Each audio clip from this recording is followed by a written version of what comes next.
La société de consommation évolue et bouleverse nos habitudes. Logement, transport, voyage, épargne. Chaque semaine, Tout compte fait vous dévoile les coulisses d'un monde qui change.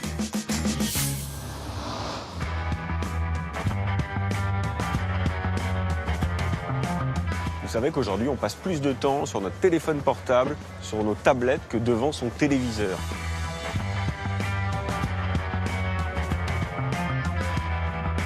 Bienvenue à tous. Les marques vont-elles trop loin pour vous faire acheter toujours plus? Tout compte fait vous révèle aujourd'hui la face cachée du ciblage commercial, démarchage téléphonique, tarifs d'assurance basés sur votre hygiène de vie avec Internet, avec la multiplication des smartphones.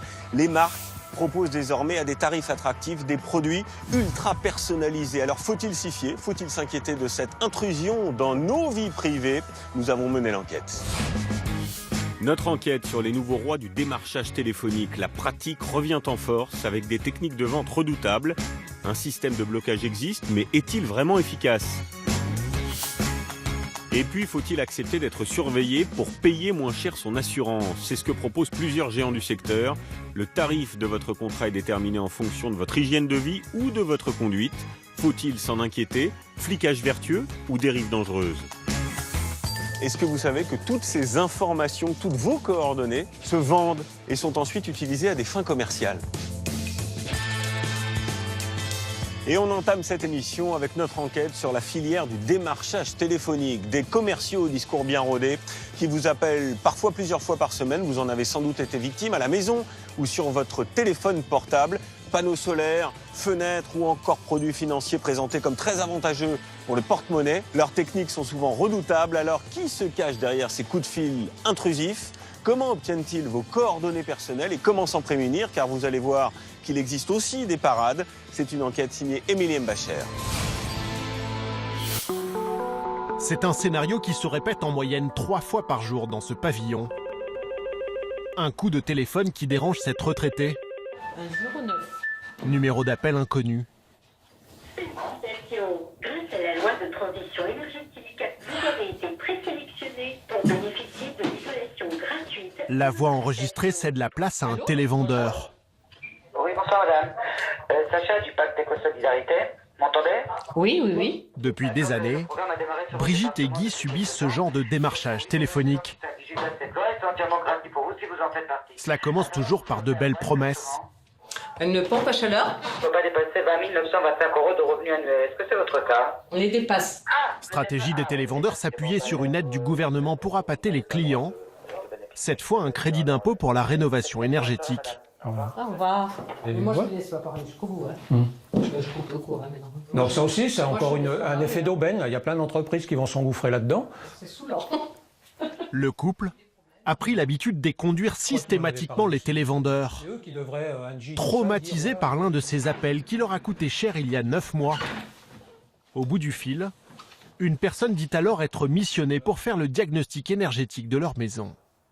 En aucun moment, elle se présente comme un commercial. Elle se présente justement comme quelqu'un qui est là pour nous conseiller, et même nous alerter sur les appels d'entreprises peu scrupuleuses. Fallait le faire là, sinon on loupait cette occasion-là, et après on aurait des diagnostics payants. L'expert se déplace gratuitement. Il s'agit en fait du commercial de cette PME de rénovation énergétique. Le démarchage téléphonique les a mis en confiance. Le couple se met à croire aux belles promesses d'économie d'énergie. Les travaux, ça consistait à isoler le plancher du sous-sol pour éviter de perdre trop de chaleur. Guy accepte de payer pour 80 mètres carrés de plaques isolantes dans l'atelier et le garage. Tout à ce compris, là, ça a coûté 7 000 € là, pour les 80 mètres carrés. Le piège se referme. L'entreprise leur force la main pour l'installation de volets avec un scénario bien rodé. Donc c'est quelque chose que je ne voulais pas faire au départ. Mais lors de la réception des travaux du sous-sol, on m'a informé que le fameux certificat d'énergie ne pouvait pas être délivré si le pavillon n'était pas équipé de volets roulants. Guy et Brigitte estiment avoir subi une vente forcée et ont porté plainte pour pratique commerciale déloyale. Tout cela à cause d'un simple coup de fil. C'est vrai dès le départ, on a fait confiance. Il aurait mieux fallu pas décrocher. Ah ben oui. Ah bah oui. Ah oui, mais tu sais pas l'avance qui c'est. Ah non, on peut pas savoir. Oui, je suis d'accord. Oui, enfin, pas donner suite, oui. Ouais. Pas donner suite, mais pas décrocher ce jour-là, et puis ça, on n'en serait pas là. Rénovation énergétique, mais aussi panneaux solaires, assurance, défiscalisation. Sur son portable ou sur son poste fixe, chaque Français recevrait en moyenne 4 appels par semaine. Au bout du fil, des PME et de grandes entreprises pas forcément malhonnêtes, mais bien décidées à faire de nous leurs futurs clients, quitte à nous déranger encore et encore. Oui, bonjour madame, Karine, la journée du service client travaillant sur place. Depuis 1 an et demi, il est théoriquement possible de leur échapper en s'inscrivant sur Blocktel. Ce dispositif gouvernemental aurait permis à 3,5 millions de Français de sortir des listes de démarchage commercial. Pour la première fois, les télévendeurs sont obligés de s'y conformer sous peine de lourdes amendes. Alors Blocktel est-il vraiment efficace? Pourquoi continuons-nous à être dérangés? Comment des entreprises réussissent-elles malgré tout à nous contacter et à nous cibler si précisément? Après de longues négociations, un centre d'appel niçois a finalement accepté de nous ouvrir ses portes. Ceux qui vous dérangent, les voici. 150 téléconseillers pendus au téléphone toute la journée. Depuis 20 ans, cette entreprise s'est spécialisée dans la relation client. Elle gère par exemple les abonnés de fournisseurs d'accès à Internet. Maintenant, il faut savoir que... Oui, bonjour, Katia du service Premium. Avez-vous une dizaine de minutes à m'accorder? Mais elle réalise aussi des campagnes de démarchage commercial pour de grandes marques. Ces télévendeurs vous appellent pour vous convaincre d'acheter quelque chose. Comme Geneviève. Bonjour, Geneviève. Sa moyenne, 200 appels par jour pour un donneur d'ordre, comme on dit ici, un fournisseur d'énergie concurrent d'EDF. Au bout du fil, des gens souvent exaspérés. Oui, je suis au boulot là. Ah, vous êtes au travail. D'accord. Est-ce que vous connaissez le principe de ce tarif? On s'est déjà fait avoir, donc voilà. Oui, bonjour madame. Excusez-moi, vous énervez mes camarades, vous nous laissez. Au revoir. Oui, bonjour monsieur. Geneviève mon conseillère anciennement. Ah ouais, laissez tomber. Ah. Au revoir. Au revoir monsieur. Pas grave, on passe au suivant. L'ordinateur compose à sa place les numéros de téléphone à partir de fichiers de milliers de noms Allô? fournis par le donneur d'ordre. Bonjour madame. Voilà, alors déjà nous on est un petit peu moins cher, vous voyez, ça c'est la bonne nouvelle. Moi le prix que je vous bloque il est à 0,0723. C'est des poussières de centimes, mais vous savez que ce prix-là il va rester le même jusqu'en 2020, d'accord? Ça me paraît intéressant, mais écoutez, il faut que je voie. Et parfois, ça marche. Il n'y a pas de souci. Vous me dites un jour et une heure qui vous convient, et après vous me dites oui. On est d'accord? Waouh, ça c'est de la montre. Ben, je vous remercie en tout cas de votre accueil, madame Déré. À mardi, au revoir. Au revoir. Pour cette campagne, ce fournisseur d'énergie a mis au point un argumentaire précis affiché sur chaque poste de travail. Mais c'est d'abord la technique de vente qui compte. Le client achète à 15% votre produit. À 85%, il achète votre confiance, votre politesse, votre sourire. Ça aide les nouveaux, c'est vrai, ça donne une trame, ça donne une base, quoi. Mais voilà, après j'ai de l'expérience, donc j'ai pas besoin de ça. Je le fais tout en décontraction. Ce centre d'appel réalise des campagnes de démarchage téléphonique pour les plus grands groupes dans tous les secteurs. Chiffre d'affaires, 5 millions d'euros. Sur ce pôle-ci, par exemple, nous représentons l'un des marchés de l'énergie. Donc là, nous sommes sur un marché complètement différent puisque nous sommes sur un produit grande consommation, qui est le café. Alors, nous sommes ici sur un pôle qui est dédié aux télécoms. Télécoms sur le marché des particuliers. Tout le talent de nos téléconseillers, ça va être de rendre ce démarchage commercial, puisque appelons un chat, c'est bien un démarchage commercial, et bien de rendre cet appel agréable et bien évidemment utile dans la majorité des cas ou dans un maximum de cas. Et de vente? Et de vendre bien évidemment en démarche finale, tout à fait. Pour booster ses ventes, l'entreprise a mis en place un système de bonus. Exemple avec Geneviève. Vous voulez voir les quotas? En plus de son salaire net de 1 250 €, elle touche des primes à partir d'une vente toutes les 3 heures soit 0,35 ventes de l'heure. Je suis primé à partir de 0,35 par exemple. Mais si j'ai envie d'être à 0,50 de quota, il faut que je fasse 4 accords. Il faut que je vende 4 contrats. D'accord ? Si j'en fais plus, je suis encore plus contente et je suis encore plus payée. Un contrat signé toutes les 3 heures, c'est 5 € de prime par jour. Un contrat toutes les 2 heures, c'est 8 € de prime. Je fais cette OP depuis un peu plus d'1 an. Chaque mois, j'ai eu des primes. Chaque mois. Vendre toujours plus, c'est l'objectif. Mais depuis l'année dernière, ce centre d'appel est obligé de se plier à une nouvelle réglementation. Blocktel. Chaque mois, il doit faire le ménage dans les fichiers de noms qui lui sont confiés par ses clients. Aujourd'hui, celui du fournisseur d'énergie pour lequel travaille Geneviève. Comme toutes les entreprises, celui-ci doit payer un abonnement à Blocktel pour se mettre en règle. Là, je lance tout simplement la procédure qui va importer le fichier des numéros de téléphone à Blockteliser. Quand une personne s'inscrit sur Blocktel, on a 1 mois, nous, pour exclure cette personne de nos fichiers.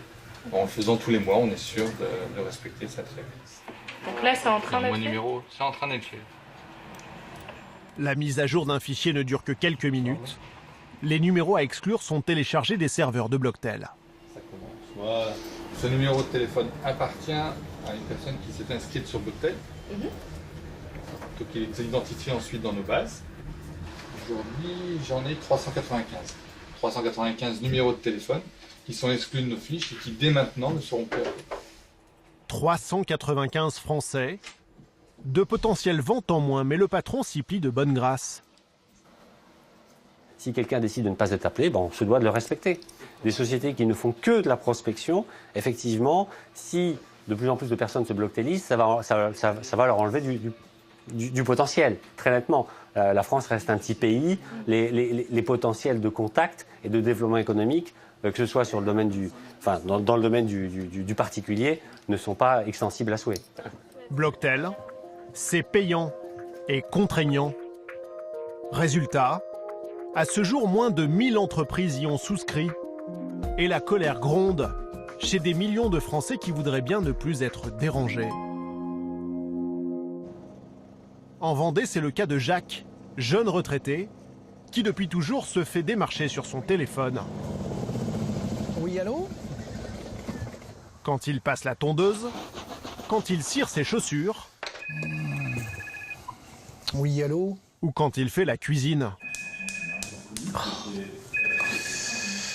Propriétaire de sa maison, disposant de revenus confortables, Jacques est une cible de choix pour les télévendeurs de tout poil. Ça dure depuis plus de 20 ans. Il y a une vingtaine d'années, c'était les cuisinistes, les salles de bain. Alors là, c'était pareil, c'était presque tous les jours. Puis maintenant, c'est le photovoltaïque. Puis on nous prend par les sentiments, la défense de la planète, l'environnement, les ours polaires et tout le truc, quoi. Pour tenter d'en finir, il est l'un des premiers à s'inscrire sur Blocktel il y a 1 an et demi.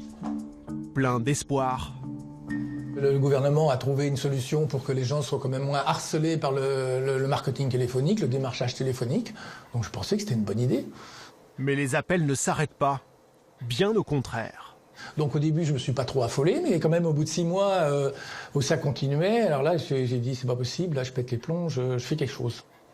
Jacques décide alors de se venger des télévendeurs d'une façon totalement inattendue. Il va accepter les rendez-vous avec les commerciaux. Écoutez, vous me faites perdre mon temps, je vous fais perdre votre argent. Et peut-être que quand vous respecterez la loi, avant d'aller chez les gens, renseignez-vous donc savoir s'ils ne sont pas sur certaines listes qui interdit d'appeler. Le retraité va encore plus loin. Il décide de filmer ses rendez-vous à l'aide d'une caméra cachée, avec une idée en tête. C'est d'enregistrer un entretien avec un vendeur pour voir à peu près ses méthodes de vente et surtout essayer de démontrer publiquement un peu la malhonnêteté des procédés. En 1 an, il a réalisé 5 vidéos. Exprès, parce qu'on me fait perdre mon temps, alors moi je fais perdre le temps des gens. Si on doit monter un dossier, c'est parce que ça ne doit rien vous coûter. C'est le deal avec l'État. Ces caméras cachées qui démontent l'argumentaire des vendeurs, Jacques les met en ligne.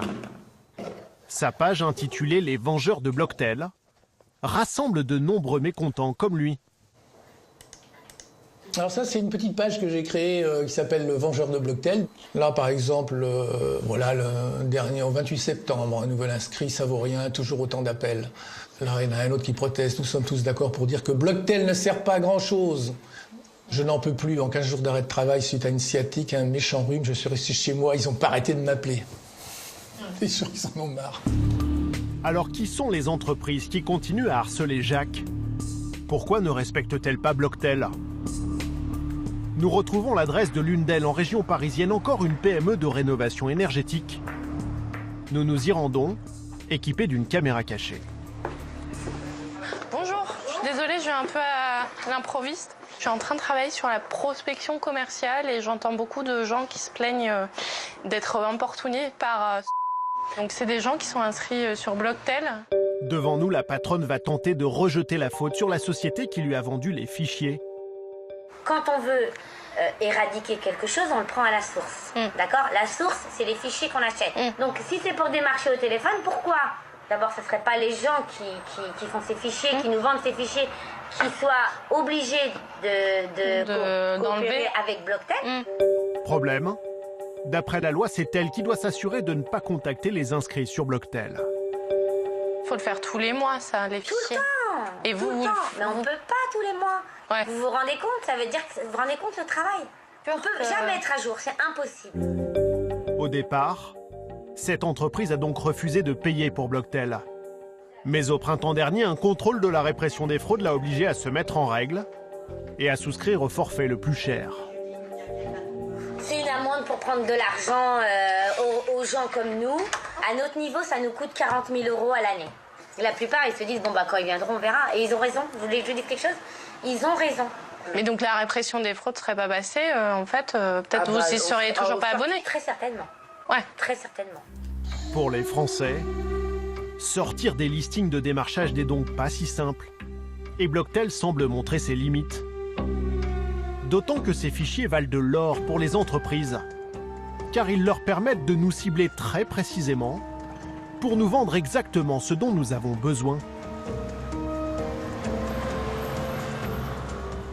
C'est ce que nous allons découvrir à Compiègne, dans l'Oise, chez le leader européen des centres d'appel, 35 000 employés. Sur ce site sécurisé, le patron assure respecter Blocktel, mais il va nous révéler pourquoi ces fichiers sont une matière première si précieuse pour le démarchage téléphonique. Les fichiers sont de plus en plus précis parce que les données sont de plus en plus disponibles. Les fournisseurs d'énergie, par exemple, ils peuvent demander des fichiers autour de parcours, par exemple, du déménagement. Le déménagement, en France, il y a environ 3 et 5% des gens qui déménagent tous les ans. Donc c'est considérable. Ça remonte sur des fichiers. Ça peut remonter sur des fichiers. Et ça peut être vendu aux fournisseurs d'énergie. Ça peut. Ça peut. Comment un fournisseur d'énergie peut-il connaître l'identité des gens qui déménagent? Comment nos données personnelles se retrouvent-elles sur des fichiers? Surprise, n'importe qui peut en fait en acheter sur Internet auprès de sociétés spécialisées, des fichiéristes. Pour les marques, il y a juste à faire son marché. Grands-parents, personnes assujetties à l'ISF ou propriétaires d'animaux. Pour comprendre comment ces fichiers sont constitués, nous avons passé commande pour 490 € hors taxes. En 2 jours, nous recevons 1000 noms répondant à nos critères. Des femmes entre 25 et 40 ans, habitant en région parisienne et surtout ayant un intérêt pour la mode. Pour les trouver, le fichiériste ne fait pas mystère de ses méthodes. Source, client et titulaire de la carte de fidélité d'une enseigne de prêt-à-porter. Les cartes de fidélité, vous savez, celles que l'on vous propose partout. Vous avez la carte fidélité? Et que vous créez pour obtenir des promos à la caisse des magasins. Revendent-ils vos données aux fichiéristes? Nous nous rendons dans une grande enseigne, munie d'une caméra cachée. En fait, c'est le truc pour s'opposer à donner mes informations. Ça, c'est sûr que j'ai pas besoin de le cocher. Si vous voulez, comme ça, les partenaires, ils vont pas vous appeler. Oui, donc si vous la cochez pas, ils vont vous appeler. Merci beaucoup. Au revoir. Si le client ne s'y oppose pas formellement, il court le risque d'être démarché en donnant sans le savoir beaucoup d'informations sur lui-même. Propriétaire ou locataire, madame? Locataire. Appartement? Oui. Depuis quand à peu près? Depuis longtemps? Depuis... ouais, je réfléchis. Depuis 13 ans. 13 ans? Ouais. Selon cette association de consommateurs, le ciblage grâce aux cartes de fidélité va beaucoup plus loin. À chaque passage en caisse, le client livre énormément d'informations personnelles, voire intimes, qui peuvent valoir cher. À chaque fois que vous allez aller dans ces enseignes, vous allez passer votre carte de fidélité et on va pouvoir dessiner un portrait assez fin du consommateur ou de la consommatrice que vous êtes. En alimentation, on va pouvoir savoir si vous êtes au régime, si vous avez des enfants, si vous avez des animaux. Ça va très très loin. Vous vendez de la nourriture pour chat, c'est merveilleux d'avoir le listing de propriétaires de chats. C'est la même chose pour les chiens, pour n'importe quoi. C'est de l'or. Le but, c'est d'avoir une carte d'identité des consommateurs qui soit la plus importante possible. Parce que à la revente, plus c'est précis, plus c'est cher. Avec les cartes de fidélité, des millions de Français se retrouvent dans des fichiers de particuliers très précis, sans savoir qu'ils courent un autre risque, que ces fichiers tombent entre de mauvaises mains aux intentions strictement crapuleuses. C'est l'arnaque des numéros surtaxés frauduleux, et ces dernières années, des milliers d'entre nous sont tombés dans le panneau. Près d'Abbeville, c'est ce qui est arrivé à Karine, 46 ans. L'an dernier, juste avant Noël, un appel sur son téléphone fixe. Elle aurait gagné un chèque cadeau. Elle doit juste rappeler un numéro en 0800. Son interlocutrice l'invite alors à choisir sur Internet des articles pour un montant de 2000 €. Ah ben là, j'avais pris, un téléviseur, un meuble de rangement, de 4 portes, un robot de cuisine, un aspirateur, micro-ondes, une cuisinière et un appareil à raclette. Bon, l'appareil à raclette, j'avais le mien qui avait grillé 2 jours avant. Bon ben, voilà. Mais c'est vrai que c'est tellement choquant, qu'on est surpris, on est heureux. Karine doit rappeler plusieurs fois le numéro car la communication coupe régulièrement. Au bout de 5 articles, ça coupait systématiquement. Il fallait que je rappelle encore. Au bout de 2 heures, elle valide enfin sa commande. Le surlendemain, nouvel appel. C'est son opérateur téléphonique qui veut l'alerter. Sa facture affiche 159 € de hors forfait. On fait une drôle de tête, parce que je ne m'attendais pas à cette somme-là. Juste au moment, de Noël, ça a été un petit peu dur à avaler. Ouais. Karine porte plainte auprès du commissariat d'Abbeville. Une enquête est ouverte qui aboutit à des milliers de kilomètres au Maghreb. L'affaire est classée sans suite. C'est vrai qu'on se trouve un peu bête, de se faire arnaquer, mais c'est vrai que, comme elle a dit, la gendarme, elle dit, vous n'êtes pas la première, vous ne serez pas la dernière non plus, Et c'est vrai que c'est de plus en plus. Sur le web, des sites permettent de signaler ces numéros surtaxés frauduleux. Alors qui se cache derrière? Nous avons décidé d'appeler l'un des derniers numéros apparus sur ce forum. La passe est un chèque cadeau comme pour Karine. Oui, bonjour, je vous appelle parce que j'ai reçu un message me disant que j'avais gagné 1000 €. C'est le magasin Smashop avec vous. Alors en effet, madame, vous avez bien gagné 1000 €. C'est un nouveau magasin qui vient d'ouvrir à Paris, dans le 9e arrondissement. Et bien entendu, on a fait un tirage au sort aujourd'hui à l'occasion de l'anniversaire de notre magasin. Et votre numéro de téléphone a été sélectionné pour emporter ce chèque d'une valeur 1000 €. Voilà. D'accord. Donc, vous pouvez vous connecter à notre site, le www.ligue.com. Notre interlocutrice nous oriente vers ce site de e-commerce. À partir de maintenant, elle va tout faire pour nous garder en ligne le plus longtemps possible. Voilà, donc on a les maisons, jardins, meubles, maisons... 1 minute 30 d'énumération de tous les articles du site. Canapé, lit pour adultes, table basse. Alors je vous laisse un petit temps de réflexion, 5 petites minutes, madame, le temps que je valide votre dossier. Ok. Puis 5 minutes d'attente en musique. Madame, pour cela, c'est pas avec moi que vous validez l'adresse, c'est le service technique. Alors je transfère votre appel rapidement dans le service technique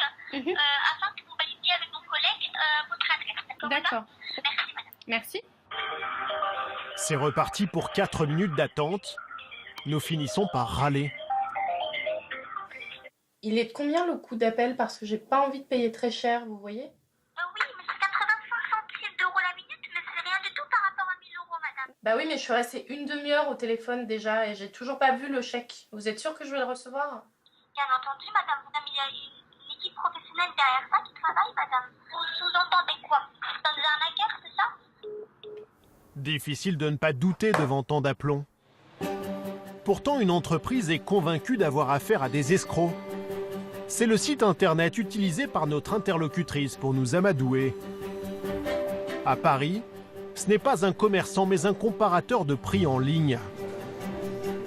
À l'accueil, Juliette est la première à avoir découvert l'arnaque. Bonjour.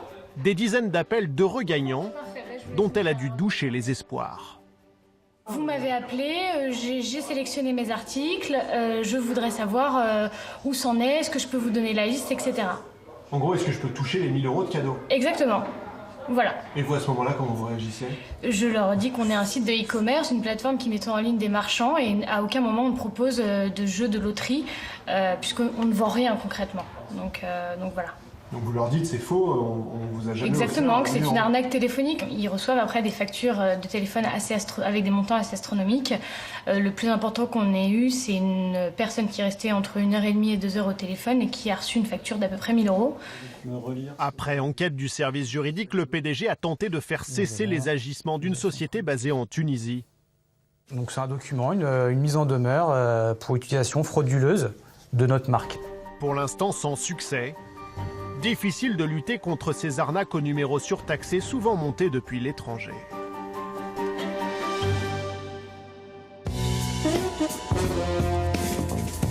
Est-ce que vous accepteriez d'être suivi, d'être fliqué en permanence pour payer moins cher, par exemple, vos tarifs d'assurance? Non. Quand ça va dans ce sens-là, pourquoi pas, ouais. Ah, parce que c'est intéressant pour le porte-monnaie, c'est ça? Voilà.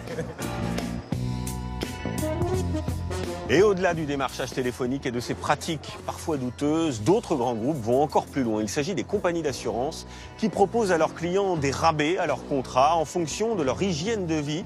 Résultat, ils sont pistés en permanence via des bracelets connectés ou encore des mobiles, des smartphones. Certains s'indignent d'un flicage dangereux, d'une dérive. Alors faut-il s'en inquiéter? Pratiques vertueuses ou dérives scandaleuses? Que deviennent aussi ces données connectées? C'est une enquête signée Guillaume Caour.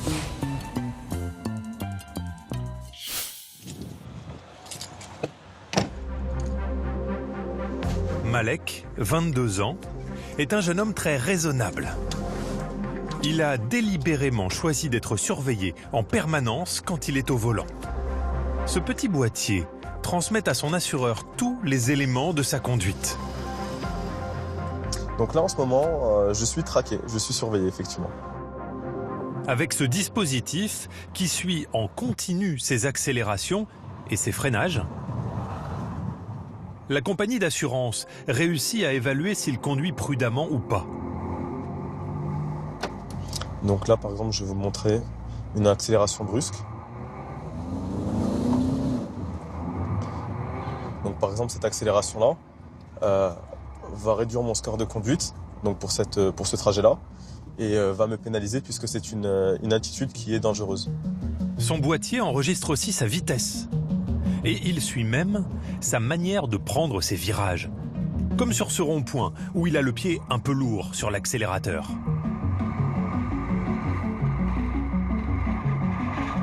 Donc là, la façon dont j'ai pris ce rond-point-là, je serai pénalisé puisque j'ai pris ce rond-point trop vite.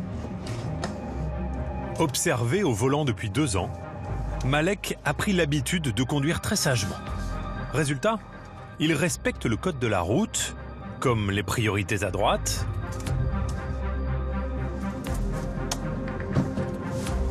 et il s'empresse de laisser poliment passer les piétons.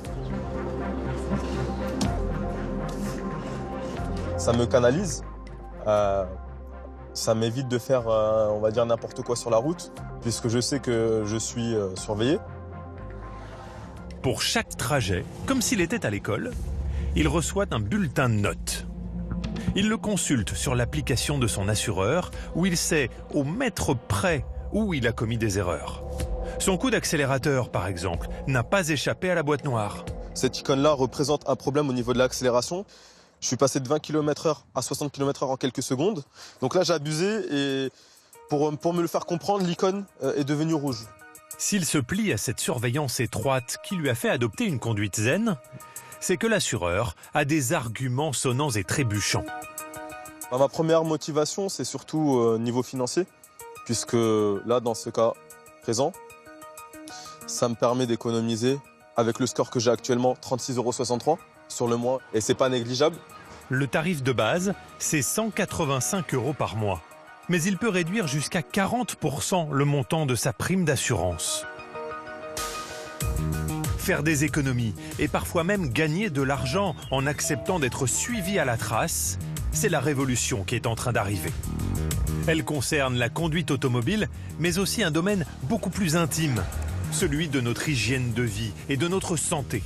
Faire du sport, manger mieux, dormir plus, c'est du pouvoir d'achat en plus, à condition d'être traqué et parfois même de dévoiler ses analyses médicales.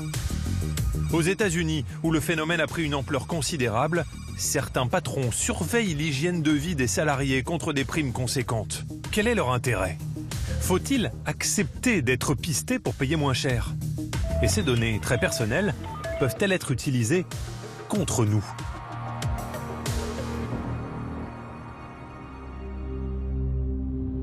Si toutes ces entreprises vous proposent de vous espionner, c'est que pour elles, il y a un gain financier à la clé.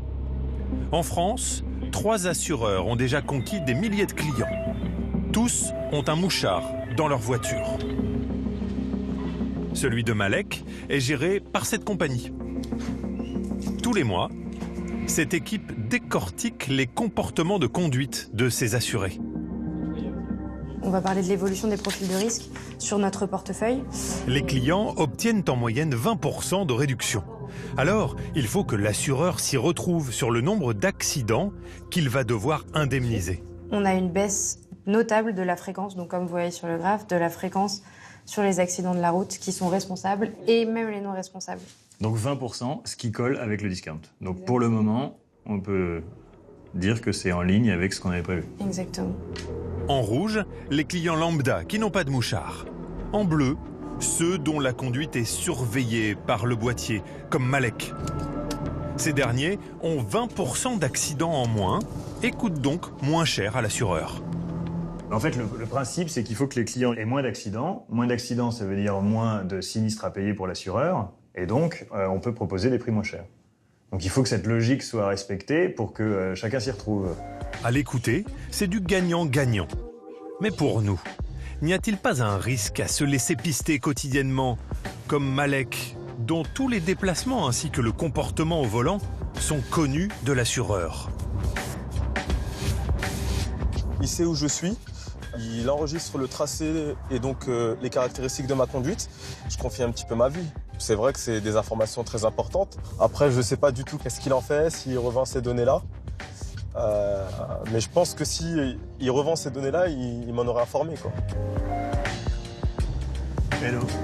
Les informations de son boîtier atterrissent dans ses bureaux.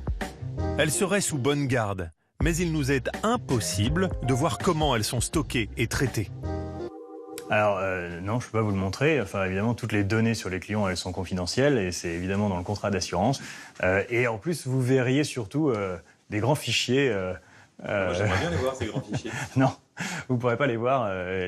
Toutes les données sur les clients sont confidentielles et toutes les personnes qui sont ici ont des règles d'ailleurs de sécurité assez strictes sur le fait que, par exemple, les clés USB sont interdites, les usages des emails type Huawei, etc. sont interdits, etc.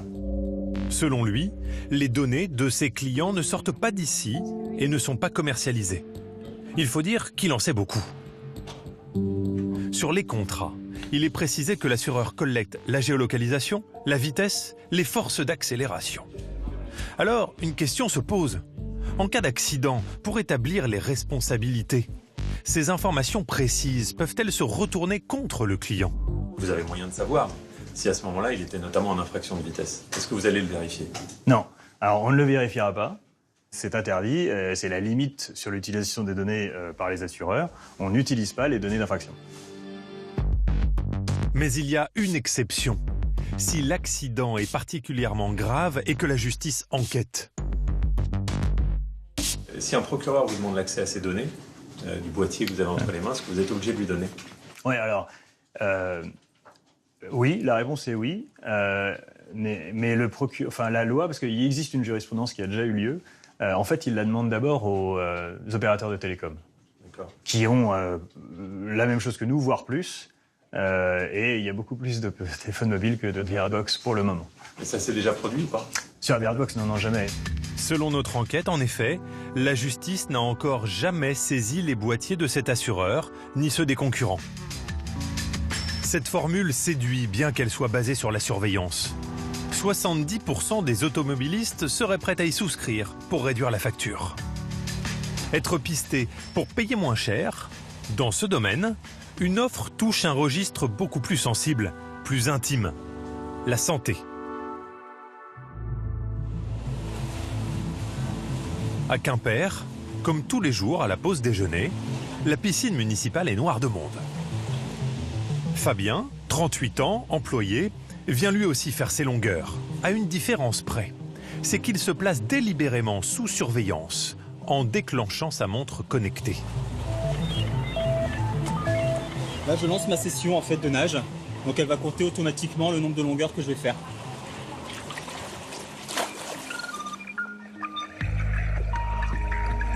Dès cet instant, tout ce temps passé à nager le crawl va être transmis à une société d'assurance.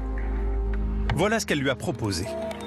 À chaque fois que Fabien fait du sport, il gagne des points qu'il pourra transformer en bons d'achat dans le commerce. Et sa montre doit apporter la preuve qu'il est réellement actif. Vous pouvez nous montrer ce qu'il y a comme indication sur votre bracelet? Oui, bien sûr. Donc en fait, au niveau de la montre, je vais aller sélectionner l'activité que je pratique. Donc comme ici, aujourd'hui, par exemple, ça va être de la piscine. On a également, ça peut être du vélo en salle, ça peut être de la course en salle sur tapis, ça peut être de la course à pied au niveau nature. Donc je vais sélectionner, par exemple, aujourd'hui, mon activité piscine. À la fin de ma session, la montre qui est synchronisée avec mon téléphone mobile va envoyer en fait l'activité que j'ai faite. Et cette activité, dans la journée, va me rapporter un certain nombre de points. Ce midi, il aura nagé 25 minutes et parcouru 1 kilomètre. Son assureur va le récompenser pour cela. Mais ça ne s'arrête pas là.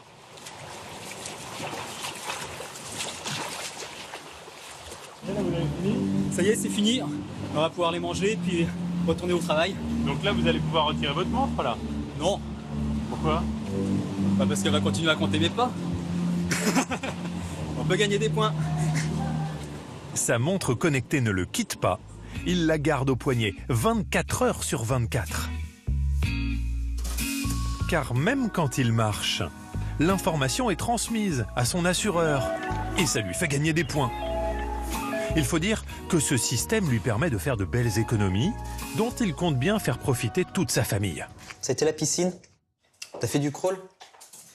Moi aussi. T'as fait de la brasse? Moi aussi. T'es allé dans le grand bassin? Moi aussi. Toi aussi?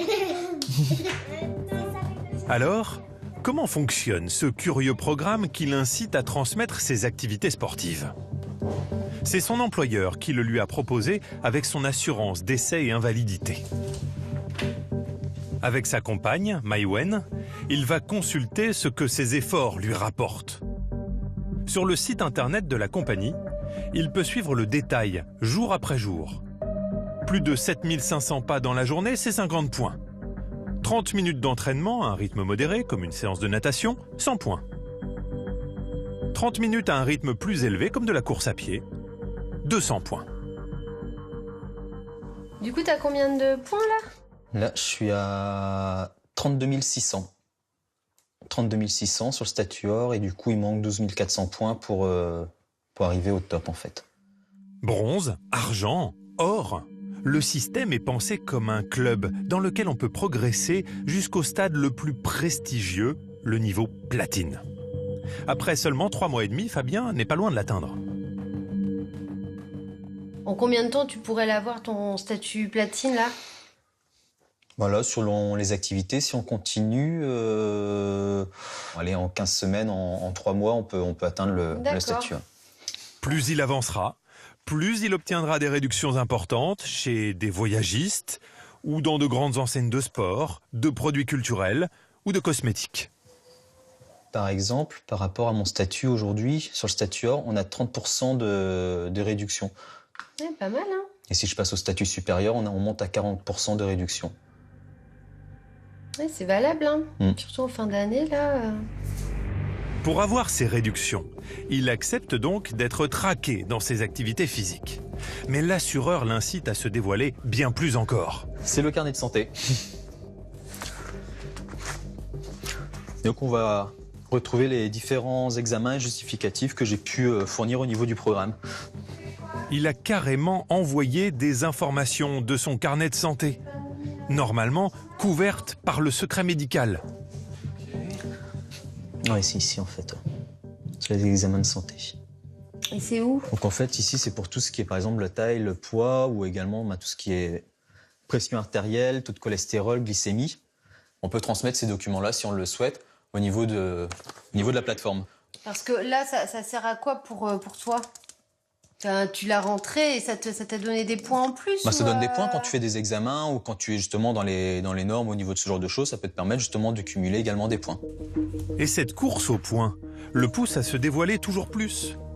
Il a volontairement rempli des questionnaires sur son état de santé physique et mentale. Donc questionnaire facteur de stress, ça peut être sur du bien-être psychologique, c'est sur la vie sociale également, sur comment on peut être en société, le questionnaire sur l'alimentation. Et l'assureur est très curieux. Il a notamment demandé à Fabien s'il fumait, combien de verres d'alcool il buvait par semaine, ou bien encore s'il avait été déprimé au cours du dernier mois, au point de se sentir inutile. Cette mise à nu volontaire laisse sa compagne perplexe. Moi, je le ferai pas. Le côté un peu intrusif où on connaît tout sur notre analyse de sang. Moi, c'est quelque chose qui peut me déranger. Ça reste confidentiel puisque ça relève quand même du secret médical. Après, les gens sont libres de les fournir ou pas aussi, de toute façon. Il n'y a aucune obligation. Maïwenn ne l'aurait pas fait, car cette nouvelle offre pose beaucoup de questions. Si l'on accepte de donner ces informations très privées à une société d'assurance, quel usage peut-elle en faire? Et notre employeur peut-il y avoir accès? Nous sommes allés poser la question, Monsieur Philippon, à celui qui a lancé ce service. Selon lui, le programme qui récupère les données reste cloisonné de l'assurance. Si le salarié a une méfiance vis-à-vis de l'assurance, disant qu'est-ce qu'il va faire de mes données, s'il a une méfiance en se disant est-ce qu'il va transmettre mes données à tout autre partenaire ou à mon employeur, c'est fichu. Donc, ce qui est très important, et c'est la crédibilité du programme, cette crédibilité repose sur la protection des données et la non-transmission des données à d'autres organismes, quels qu'ils soient. À l'écouter, donc ça c'est un document qu'on a ramené de... Les données sont exclusivement utilisées pour le programme. Pourtant, il y a une petite ligne qui nous intrigue, là, en bas de tous les documents médicaux que Fabien a transmis. La société pourra transmettre ces données à des sociétés partenaires du programme. On a donc du mal à savoir si le secret médical est vraiment bien protégé. Les seules données de santé qui sont transmises le sont à des organismes à caractère médical ou à caractère de recherche médicale et elles sont anonymisées. Pourquoi c'est pas marqué que c'est anonymisé et pourquoi dans ces cas-là vous précisez pas que les partenaires ce sont des chercheurs? Vous voyez, partenaire, vous êtes d'accord? Il n'est pas interdit d'améliorer cette formulation. Il peut améliorer la formulation. De toute façon, la loi est très claire. Il ne peut ni transmettre, ni vendre ces informations personnelles si elles sont nominatives et permettent de vous identifier. Ce nouveau programme, tellement avide d'informations personnelles, pose une autre question. Est-ce le début d'un système qui nous ferait payer notre assurance santé en fonction de notre hygiène de vie? Bonjour, Signon. C'est la crainte de cette association de consommateurs.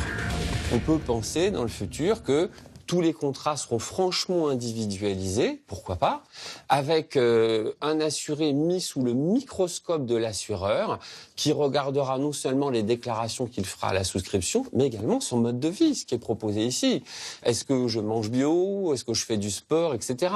Et on fera varier l'assurance en fonction de ces critères-là. Est-ce qu'on veut permettre aux gens qui vont malheureusement vieillir, ça nous arrivera tous, de pouvoir continuer à accéder à l'assurance avec des tarifs qui sont acceptables? C'est un choix de société qu'il faut faire ici. Aujourd'hui, la loi française interdit les complémentaires santé à la carte en fonction du comportement. Accepter d'être pisté pour avoir des avantages financiers.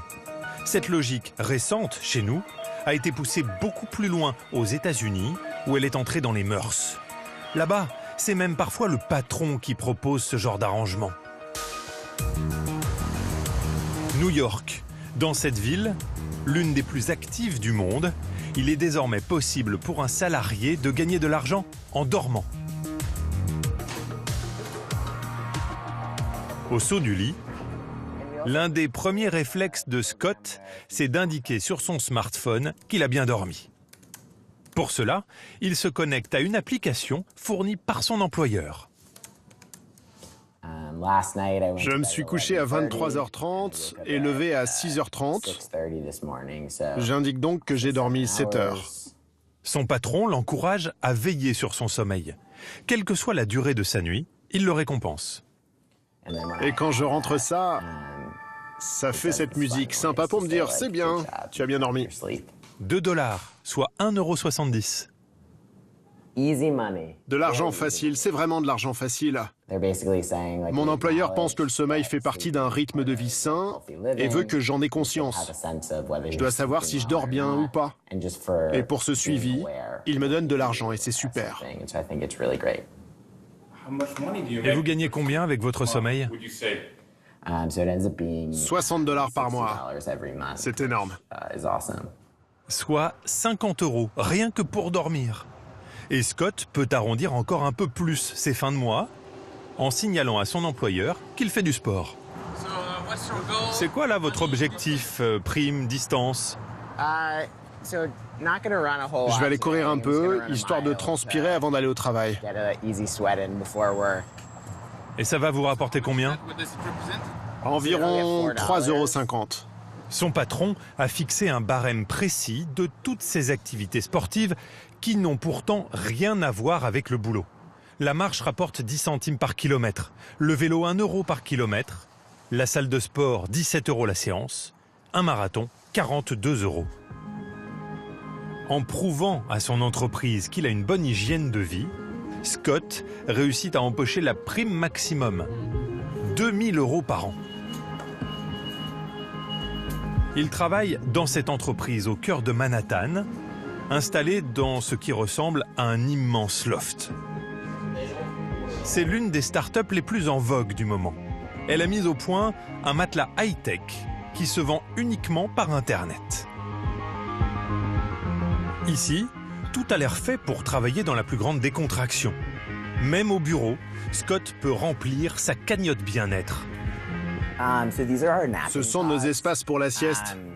C'est vraiment génial si vous voulez vous reposer en pleine journée ou faire une réunion avec quelqu'un. Et si vous faites une sieste en pleine journée, vous pouvez gagner de l'argent? Si je l'enregistre sur l'appli, oui. Ce système, où l'on ne cesse de rendre compte au patron quand on se repose ou qu'on fait du sport, a été adopté par 80% des salariés. J'enregistre mon sommeil. Je l'enregistre quand je vais à la salle de sport, pour la marche et parfois le sommeil. Je crois que ça me rapporte quelques centimes quand je marche. Le système n'a l'air de déranger personne. Mais qui est donc ce patron qui veut à ce point contrôler l'hygiène de vie de ses salariés? Nous l'avons retrouvé dans un parc, à quelques centaines de mètres du siège.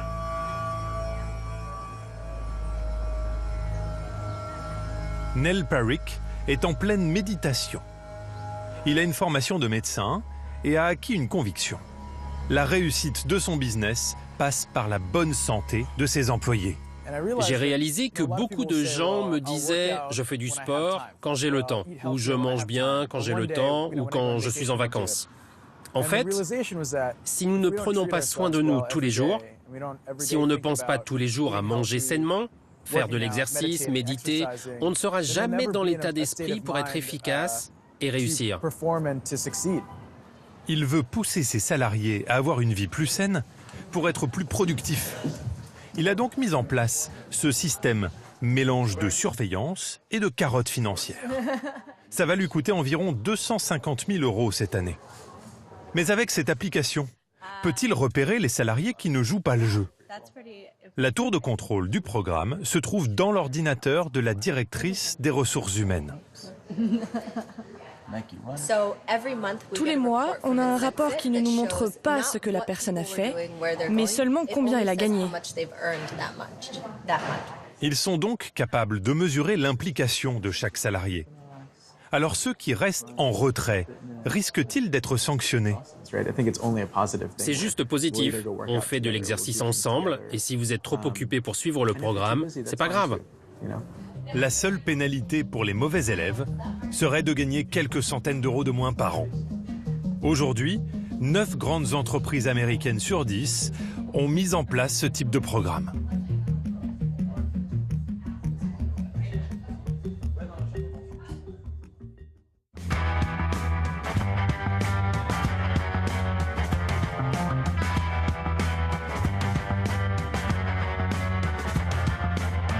Voilà, accepter d'être épié en permanence pour payer moins cher. Ce flicage peut faire peur, chacun se fera son idée.